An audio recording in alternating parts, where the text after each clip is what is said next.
All right. Good morning, Toastmasters. I'd like to call this Tuesday's meeting to order and would like to welcome our president, Mr. Vince Bollinger, to take over the lectern and the talk. Oh, there's the camera. All right. Thank you, Mom. Y'all please rise and care to join me in saluting our flag and reciting the Pledge of Allegiance.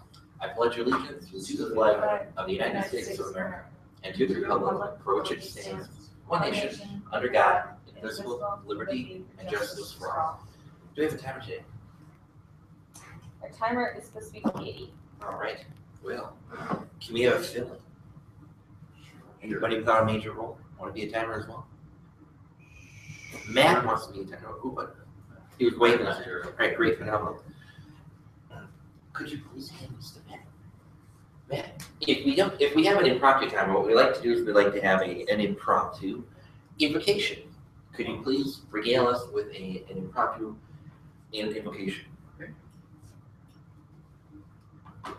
What you get by reaching your destination is not as important as what you become by reaching your destination. Thank you very much. You may all be seated. This morning, all right, previous meeting business. We don't have our secretary with us today, so we'll skip that part. New business. Anybody have any new business to mention? Yes, no? All right, how about announcements? Yes. I know part of Mr. President business. We discussed last time about introducing 3 speakers, and I was thinking during Not this. today. Yes, not today. But I think before introducing 3 speakers, I put a motion to restore hot seat row. So this way, since we have more people now, first we will have hot seat, what we had before, like, and the hot seat is helping us when people are missing. So if anybody is supposed to second the motion to restore hot seat row, anybody? I feel that is not necessary for a motion. I think that is something that can be an executive action taken upon by the Vice President of Education, which would be you. Can you explain what a hot seat roll is? Yes. First, we do have this document on the website that describes what is hot seat row very detailed. Second, hot seat is a person who is on a hot seat. It means that the person is ready to step in to perform any roles that is missing person. So, for example, if there is you a hot seat and there is missing timer, you say, I will be a timer today. So hot seat has to have pre-cooked some stuff, like be ready to be secondary grammarian, for example. Maybe have a stashed speech to perform, or something, be ready to step in, and before meeting will be decided which role has to be filled. Usually it's supposed to be 1, 2 roles, but yes, in this situation, we are major role, I would say. Any other questions about that? Yes, but we do have very well described by Paul Sivetian as document. Yeah. Okay. Okay. Any other questions or no? Okay, done. Thank you. Do you have any other announcements? Right. One thing I finally got this in the mail is the $25 gift certificate for districts. It's the incentive for when we did the Moments of Truth back in December. So I filled that thing out and got $25. So I will give that to the treasurer whenever he shows up. And So you go in the funds of club. Yeah, it's not like my personal track. And it is solely a gift certificate to the Toastmasters International website. Thing for the manuals that I gladly see right there. And other ones, okay. I did not have time to edit that. That was still the first Thursday of the month, but okay. Any recap on that? Anything interesting from the value enterprise architecture meeting or anything? How often do you do these things anyway? Bi-monthly. By month. Okay, cool. So next one will be May 2nd, Friday, May. By month. June. Okay. April. Cool. Alright, so keep us up to date. Mike is not here to talk about the Global Azure Boot Camp on Friday, but that is something that would be highly interesting to me if it wouldn't cost me a lot of money to attend and not work. But otherwise, hopefully he'll broadcast. I'll talk to him about that. And of course, Twin Cities Scout Camp, they're twice a year. This weekend is Scout Camp. If you haven't been there, I highly recommend it. It is at the University of Minnesota. It's a totally free event. And there's a whole bunch of different kind of topics. Muhammad brought it up just for starting going. And I'll be speaking there on the flux pattern. So we typically have anywhere from like 1 to 5 people from our group talking. So. All right, so words chapter. If you have your manuals, please bring them. And please get them out. If you don't have them, please bring them in.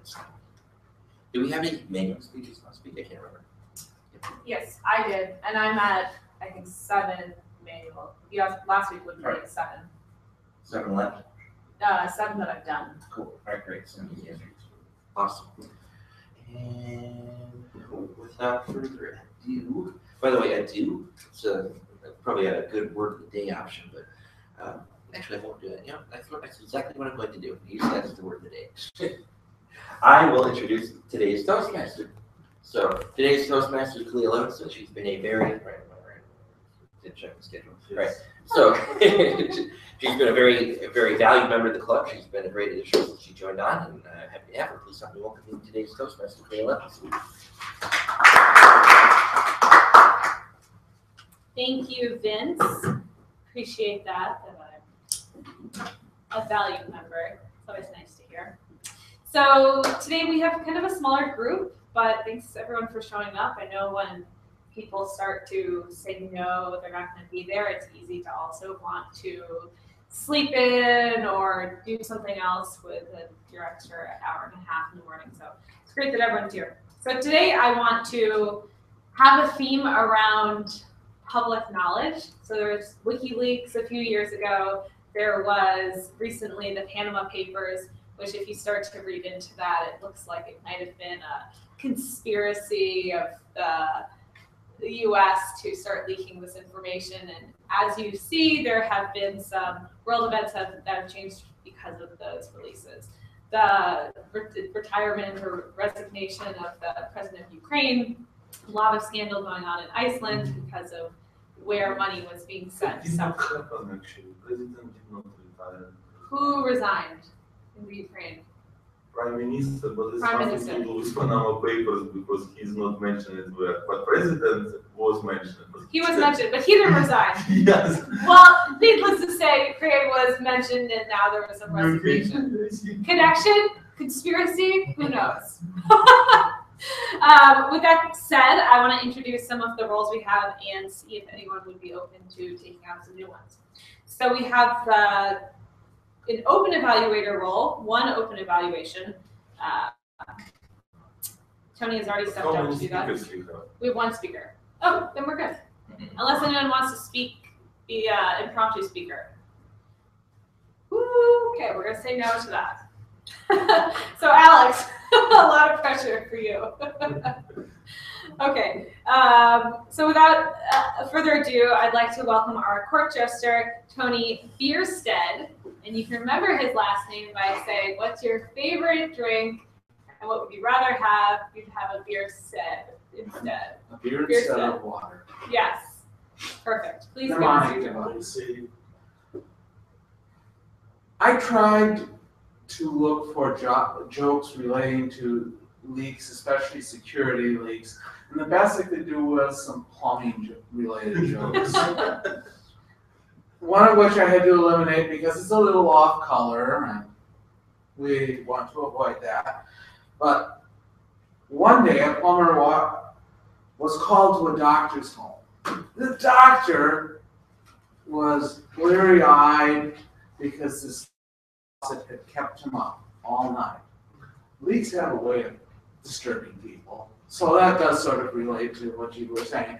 But he was all bleary-eyed. The plumber walked in.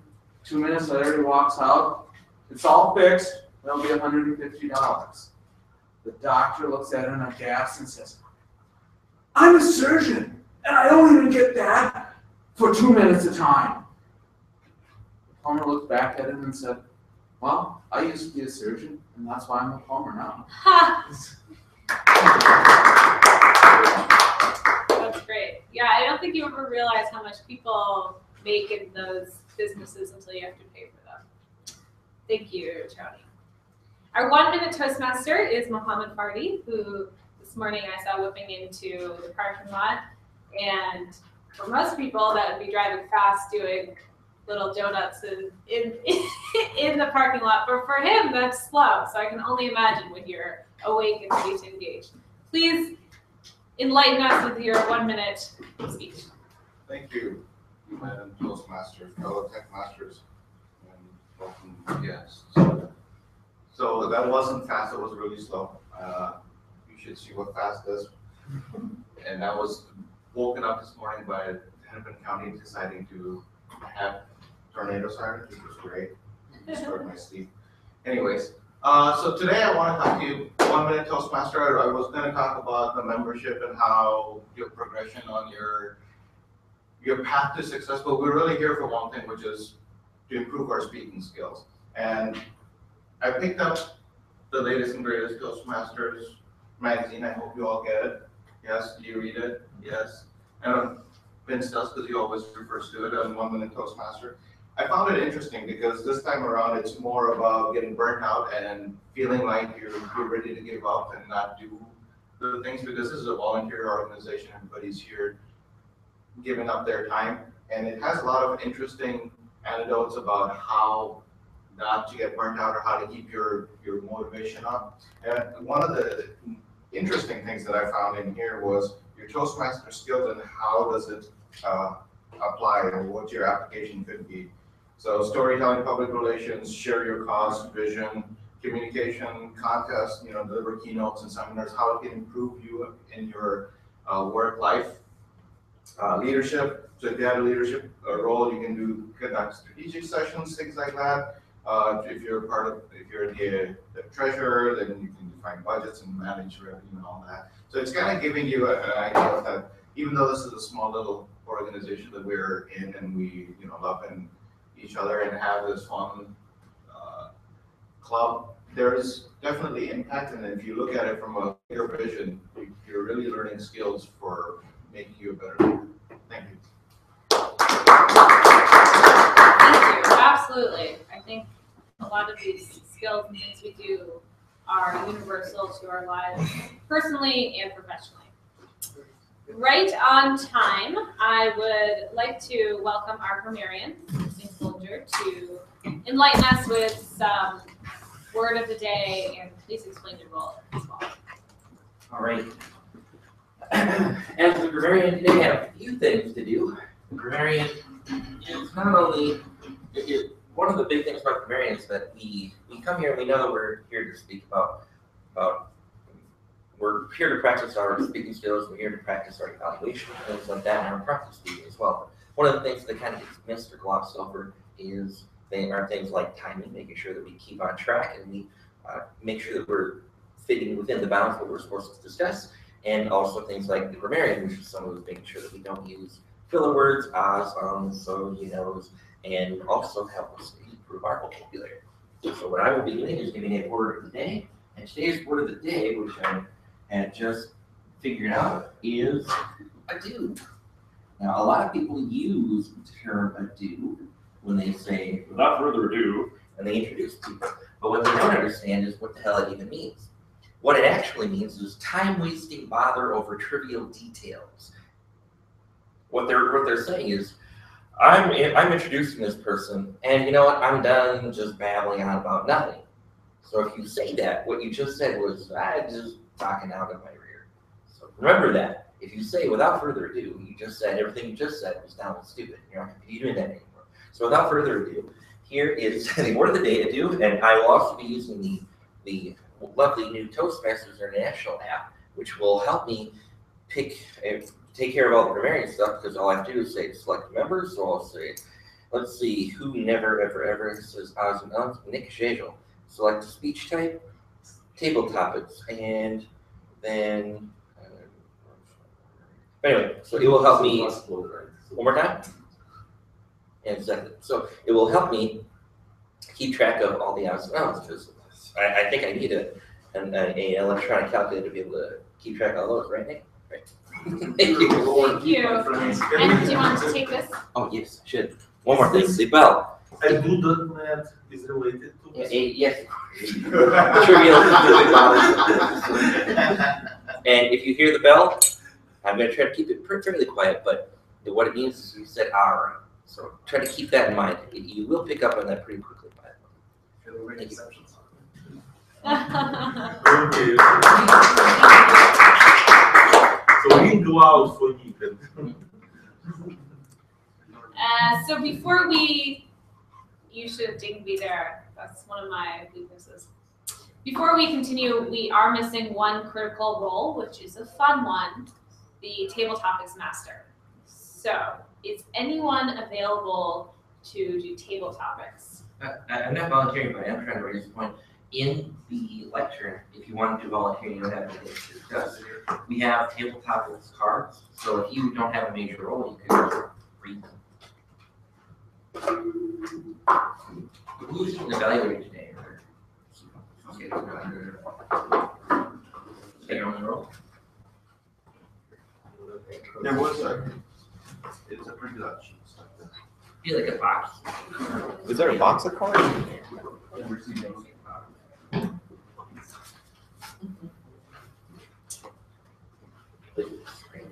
Oh, perfect. Look at that. That's kind of fun. Any volunteers? I'll do it. All right. Thank you very much. We're not ready for you yet, though. I just had to fill that role. Thank you. So an equally critical role is our timer. So Matt very graciously volunteered. Thank you for A, showing up, and B, volunteering. Could you explain to everyone what you'll be doing, what you're looking for? The timer will be tracking the times for the table topics. Table topics will should last between 1 and 2 minutes, and I will hold up the green when the speaker reaches the 1 minute, and hold up the yellow when it goes close to 2 minutes, and hold up the red when it goes over 2 minutes. And the speaker will, the speech should last 5 minutes, and I will hold green when it reaches 5 minutes. Hold up the yellow when it reaches close to 7 minutes, I believe. Hold the red when it goes over 7 minutes. Perfect. Thank you. And we do have a guest, so not to put you on the spot, do you mind introducing yourself and No. sharing how you got here and why you're interested in joining, being here at least? My name is Jerry Nelson. I'm helping to co-organize the event coming up on Friday, the Global Azure Boot Camp with Mike Vankovich and Davin Mickelson. And I've done some presentations before, and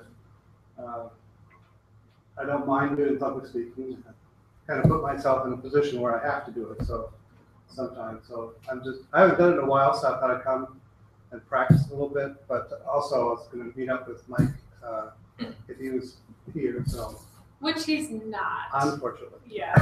So. Well, thank you very much for Sure. joining. Thank you.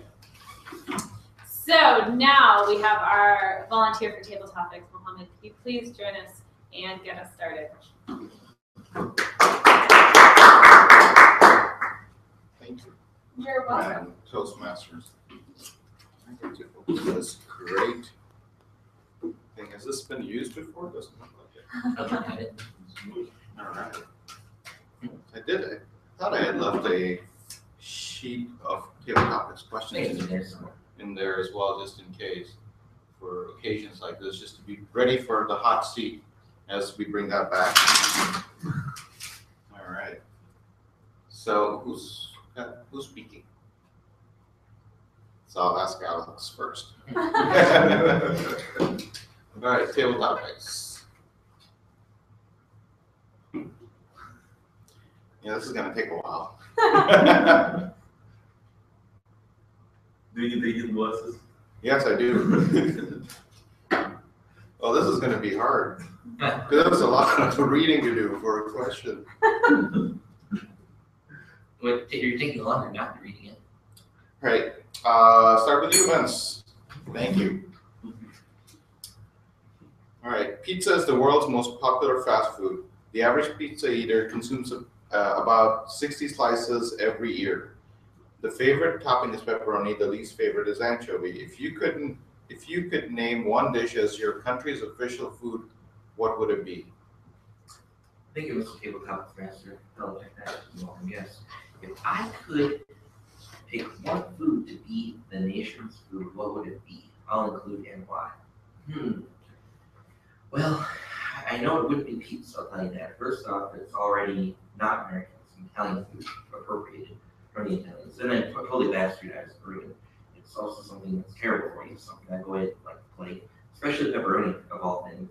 I've never understood it. I don't like Italian foods in general, like whatsoever. I don't understand why they take this meat and they throw crap on it. And it tastes like, I don't know what it is, seasoned leather, I don't get it. But whatever, it's the least attractive. I'll eat it if it's there, but it's like, why is that the go-to topping for pizza? I don't understand it. But anyway, if I had to pick something, I would want to pick something that is, I think, reasonably good for you in some way, but maybe not necessarily like kale chips or something, which I love. Right up there. But I honestly want to say something like a medium rare steak. You know, that sounds American. Medium rare steak, but we might pick one dish or like a whole meal. So I'm thinking like asparagus and potatoes or something. I don't know. Does that make sense? But it's American, it's like tough, and it's way more healthy than people like to think. They don't like to think of meat steak as healthy, but having a steak a day is perfectly fine if the rest of your diet is pretty darn good. You know, salad for lunch and a reasonable breakfast. The steak is good. Thank you, Mr. Oh, well, and without further ado, going on, prodding on about the food stuff, I'll turn it back over to the tabletop for us. Thank you, Vince. And you can't do without further ado, you gotta turn it back because that makes it a little too easy. All right. Clea. Ask you. Andy Warhol was an American painter, film director, and publisher who led the movement called pop art. Warhol's art was based on images from popular culture, like Campbell's soup cans and celebrities like Marilyn Monroe. He once said the day will come when everyone will be famous for 15 minutes. How would you like to earn your 15 minutes of fame? Thank you, Mr. Tabletop Master. How would I like to earn my 15 minutes of fame? That's a very good question.